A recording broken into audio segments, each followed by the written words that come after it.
출애굽기 25장 1절입니다. 여호와께서 모세에게 말씀하여 이르시되 이스라엘 자손에게 명령하여 내게 예물을 가져오라 하고 기쁜 마음으로 내는 자가 내게 바치는 모든 것을 너희는 받을지니라. 너희가 그들에게서 받을 예물은 이러하니 금, 은과 녹과 청색, 자색, 홍색 실과 가는 배실과 염소털과 붉은 물들인 순양의 가죽과 해달의 가죽과 조각목과 등류와 간류에 드는 향료와 분향할 향을 만들 향품과 호마노며 애복과 흉패에 물릴 보석이니라. 내가 그들 중에 거할 성소를 그들이 나를 위하여 짓되 무릇 내가 내게 보이는 모양대로 장막을 짓고 기구들도 그 모양을 따라 지을지니라. 20절입니다. 그룹들은 그 날개를 높이 펴서 그 날개로 속죄소를 덮으며 그 얼굴을 서로 대하여 속죄소를 향하게 하고 속죄소를 궤 위에 얹고 내가 내게 줄 증거판을 궤 속에 넣으라. 거기서 내가 너와 만나고 속죄소 위 곧 증거궤 위에 있는 두 그룹 사이에서 내가 이스라엘 자손을 위하여 내게 명령할 모든 일을 내게 이르리라. 아멘. 시내산 언약이 24장에 나오고요. 언약을 맺고 나서 첫 번째로 여호와께서 모세에게 말씀하신 것이 뭐냐면 성막, 성소를 짓는 설계도, 어떻게 성소를 지을지에 대한 구체적인 지시가 나옵니다. 이 신약적으로 보면은요, 예수님께서 새 언약의 중보자로 오셔서 십자가를 통하여서 우리와 하나님 사이의 관계를 화목케 하시고 나서 이제 주님의 사역이 어떻게 전개됩니까? 승천하셔서 하늘에 있는 영원한 성소, 영원한 장막으로 승천하셔서 하나님의 보좌 우편에 앉으시잖아요. 그 개념으로 이해를 하시면 됩니다. 시내산에 있는 옛 언약은 새 언약의 그림자며 모형물이기 때문에 내가 하나님과 언약의 피로, 그리스도 예수의 피로 원수된 관계에서 화목된 관계로 회복되었다면 이제부터 나의 삶이 어떻게 전개되어야 됩니까? 하나님의 성전으로 지어져 가야 된다는 거예요. 내가 구원받았다면, 화목되었다면 하나님의 성전으로 지어져 가는 것입니다. 그래서 에베소서 2장 19절에도 그러므로 이제부터 너희는 외인도 아니요 나그네도 아니요 오직 성도들과 동일한 시민이요 하나님의 권속이라. 화목되었으니까요. 너희는 사도들과 선지자들의 터 위에 세우심을 입은 자라. 그리스도 예수께서 친히 모퉁이 돌이 되셨느니라. 그 안에서 건물마다 서로 연결하여 주 안에서 성전이 되어가고 너희도 성령 안에서 하나님이 거하실 처소가 되기 위하여 그리스도 예수 안에서 함께 지어져 가느니라. 지금 성소를 어떻게 짓습니까? 한 사람의 노력과 헌금으로 지어지는 것이 아닙니다. 여호와께서 모세에게 뭐라고 하냐면 2절에 이스라엘 자손에게 명령하여 내게 예물을 가져오라고 말합니다. 예물을 가져오는데 어떤 마음으로 가져오냐면 기쁜 마음으로 내는 자가 내게 바치는 모든 것을 너희는 받을지니라. 이스라엘 자손이라고 그냥 예물을 가져오면 다 받아들이지 마라. 그 예물이 금이다 아니면 보석이라고 다 받아주지도 말고 중요한 것은 예물의 가치나 가격이나 종류가 아니라는 거예요. 중요한 건 뭡니까? 기쁜 마음이라는 거죠. 하나님을 기뻐하는 마음, 하나님을 좋아하는 마음으로 바치는 예물만 받아들일 수 있다. 이 말이 하나님의 성전으로 지어져 가는 그리스도인은 어떤 사람입니까? 하나님을 향하여서 기쁜 마음을 가진 사람만이 하나님의 성전으로 지어져 간다라는 거죠. 마치 향유 옥합을 깨뜨린 여인과 같습니다. 3천 데나리온이나 되는 그 비싼 그 향유를 예수 그리스도의 죽음에 자신도 참여하기 위해서 아낌없이 깨뜨립니다. 그가 눈물로 예수님의 발을 씻었지만 그 여인의 마음속에는 이 향유를 예수님의 발에 부어서 머리털로 닦을 수 있다라는 것을 어떻게 여겼게요? 영광으로 여기고 기쁨으로 여겼다라는 거예요. 그러한 기쁜 마음으로 하나님 앞에 자기를 드리는 사람, 자기 자신의 몸을 거룩한 산제물로 드리는 자가 어떤 사람입니까? 하나님의 성전으로 지어져가는 교회의 구성원이다. 그렇게 우리가 말할 수 있는데 그것에 대한 그림자다라고 할 수 있습니다. 그래서 지금 우리가 이 성소를 짓고 계속해서 출애굽기, 민수기, 신명기에서 성막을 짓는 예법이라든지 짓는 사건들이 계속 나오잖아요. 여기서 우리가 분명히 알아야 될 것은 히브리서 9장에도 나온 것처럼 지금 옛 언약과 새 언약의 차이점이에요. 옛 언약은 이거는 모형이지 완성된 형태가 아닙니다. 완성된 형태는 신약에 와서 예수 그리스도를 통해서 완성되어지는 거죠. 그래서 9장 11절에도 뭐라고 하시냐면 그리스도께서 장래 좋은 일의 대제사장으로 오사 손으로 짓지 아니한 것 곧 이 창조에 속하지 아니한 더 크고 온전한 장막으로 말미암아 염소와 송아지의 피로 하지 아니하고 오직 자기의 피로 영원한 속죄를 이루사 단번에 성소에 들어가셨느니라. 예수님이 들어가신 이 성소는 모세가 지은 성막이나 아니면 솔로몬이 지은 성전의 성소를 말하는 것이 아닙니다. 예수님께서 들어가신 성소는 어떤 성소입니까?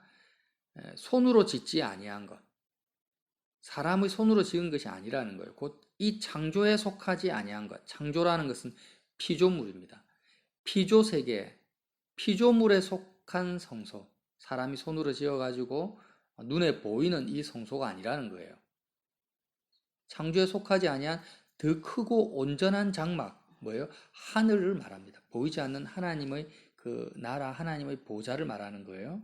그래서 자기 피로, 그러니까 피조물에 속하지 아니한 사람이 지은 장막이 아니라 이 성막이 아니라 하늘에 속한 성소에 들어가려면 염소와 송아지의 피로는 불가능하고 오직 예수님의 피로 영원한 속죄를 이루어야 됩니다. 그래서 성소를 지으라고 말씀하시고 나서 첫 번째로 만들으라고 하는 것이 25장 10절에 정곡궤가 나와요. 정곡궤. 정곡궤는 법궤라고도 하고 정곡궤라고 하는데 이 정곡궤를 말씀하실 때 제일 중요한 내용이 뭡니까? 정곡궤 위에는 천사가 이렇게 날개로 감싸고 있잖아요. 이 법궤 모양을 보면 그 천사 날개 그룹이 감싸고 있는 그 정중앙이 속죄소라고 해요. 속죄소라는 것은 죄가 속하여지는 장소죠. 죄사함이 이루어지는 장소가 어디입니까? 바로 이 법궤, 정곡궤의 뚜껑 정중앙입니다. 그래서 이 정곡궤가 상징하는 것도 예수 그리스도를 상징합니다. 정곡궤 안에는 아론의 쌍난 지팡이, 십계명 돌판, 만나를 담은 금항아리가 이렇게 있는데 그 모든 것이 인격적으로 살아계신 말씀하시는 여호와 하나님을 상징합니다. 그래서 하나님의 형상대로 이 땅에 오셔서 사람의 모양, 인자, 사람으로 오셔서 온전히 하늘에 계신 하나님 아버지를 마음에 품고 하나님 아버지와 동행하신 분이 누구냐? 바로 예수님이고 그 예수님의 가장 완벽한 모형이 뭐냐면은 정곡궤예요. 예수님의 완벽한 모형, 나타냄이 정곡궤이고 법궤라는 거예요. 그러니까 곧 속죄소가 정곡궤 그 뚜껑 정중앙에 있다라는 것은 무슨 말이냐면 우리 사람들의 그 죄가 속하여지는 장소가 어디냐면 바로 예수 그리스도로부터 시작된다라는 거예요. 우리의 죄 사함이 어디로부터 시작됩니까? 그리스도의 피 흘림으로부터 시작되잖아요. 그래서 속죄소는 그리스도를 나타내고 정곡궤가 그리스도를 나타내고 바로 이 예수님, 하나님을 마음에 품고 하나님을 그대로 온전히 가지고 계신 그 예수님으로부터 뭐가 일어난다? 속죄소, 죄사함이 일어나는다라는 것을 지금 보여주고 있습니다. 그러니까 주님이 우리의 죄사함의 근거고 죄사함의 출발점인데 그 주님이 지금 어디에 계십니까? 성소, 이제 지성소 안에 있는 거예요. 그 말은 무슨 말이냐면 우리가 그리스도와 함께 죄사함을 받아서 주님과 함께 지성소까지 들어갈 수 있다라는 거죠. 그런데 이 지성소는 상징하는 것이 뭐냐? 첫 번째 언약에서는 그림자다, 모형이다. 온전한 것은 바로 하나님의 하늘에 있는 하나님의 보좌라는 거예요. 신천지가 우리나라에 나타나서 정말 우리에게 굉장히 중요한 복음의 진리를 분별케 해주는 거죠. 어떤 진리입니까? 자꾸 우리는 눈에 보이는 예배당 중심의 그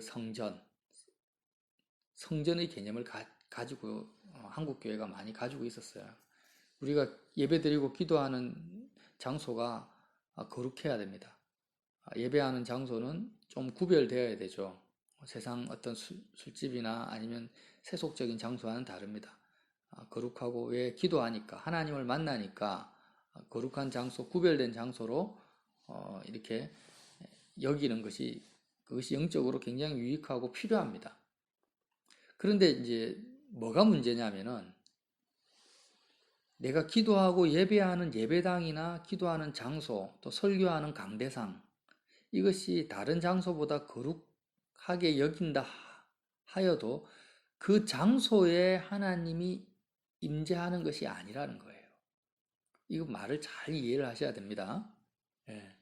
그 장소에 임재하는 것이 아니고 예수 그리스도의 피로 말미암아 피조 세계에 속하지 않은 히브리서 말씀 그대로예요.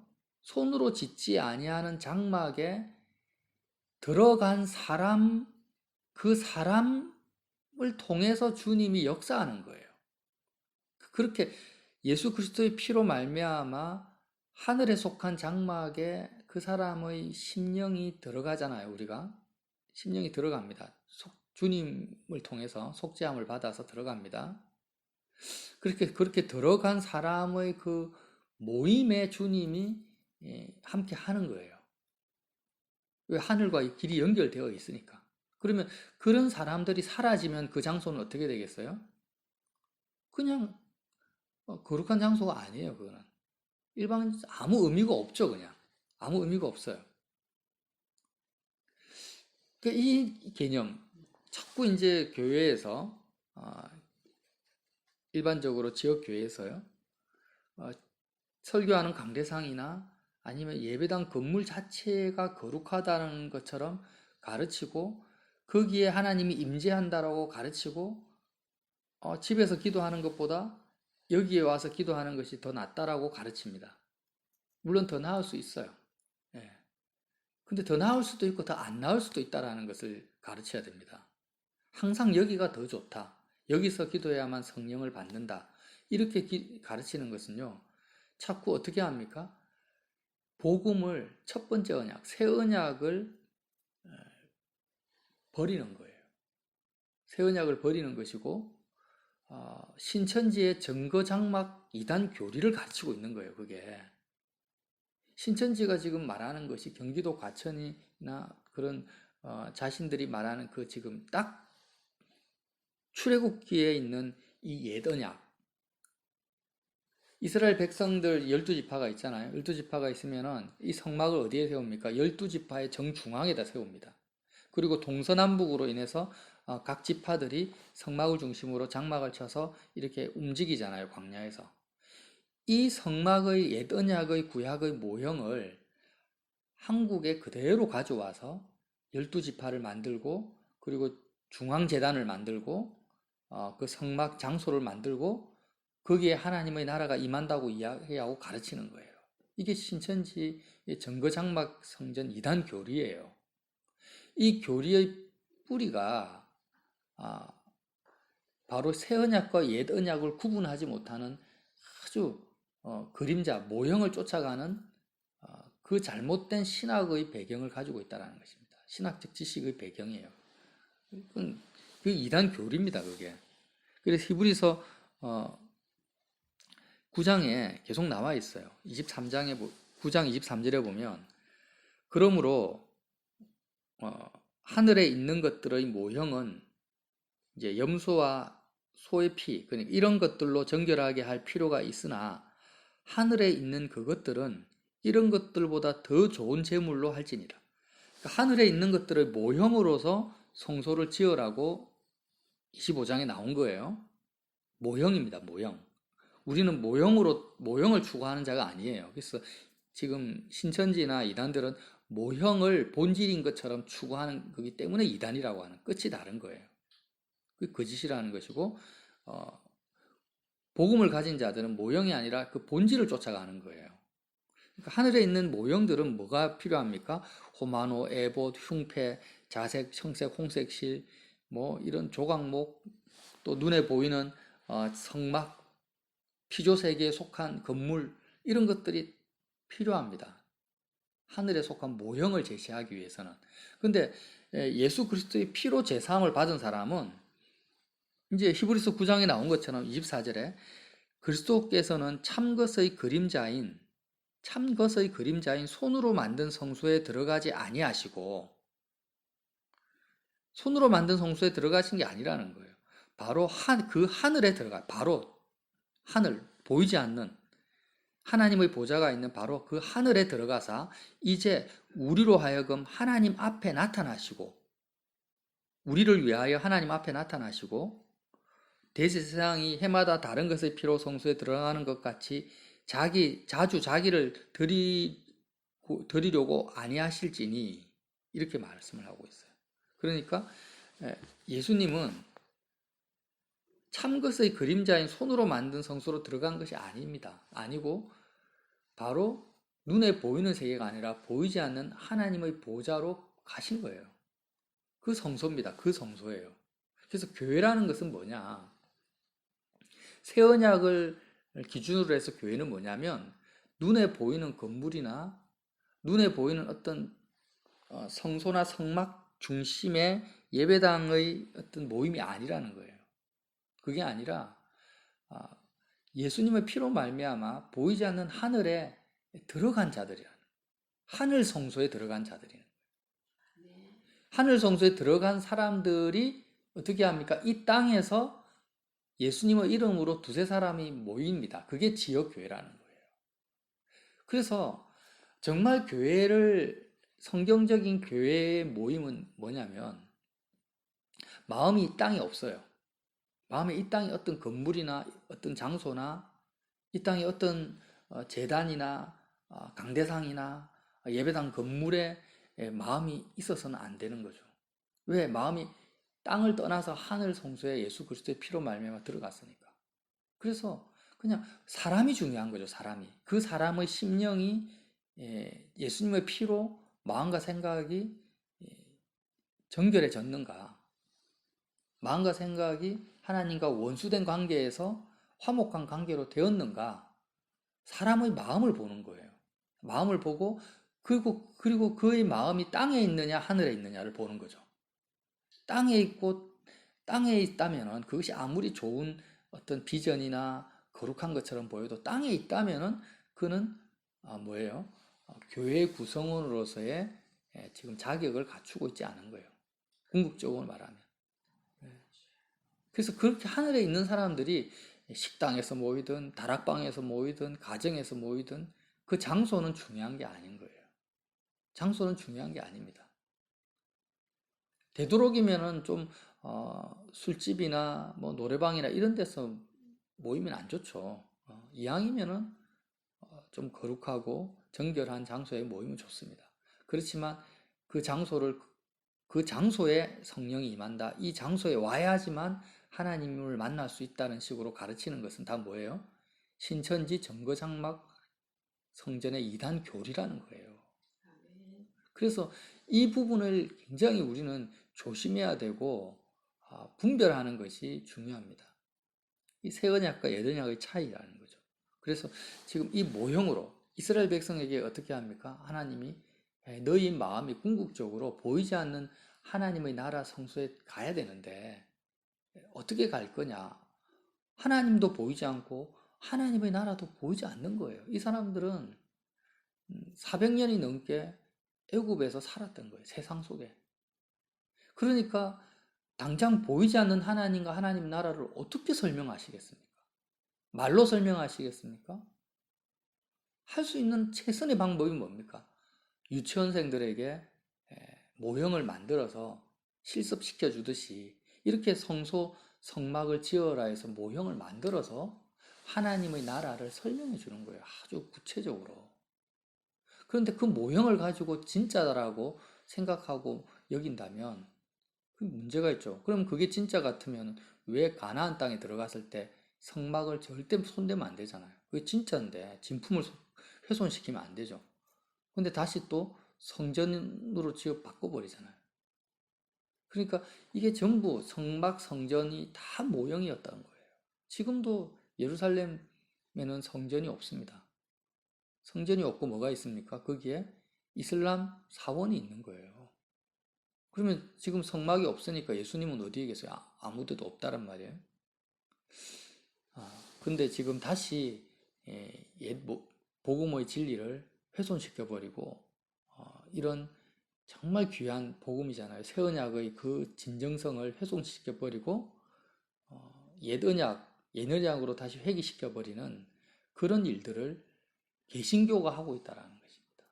개신교회가 하고 있는 것입니다.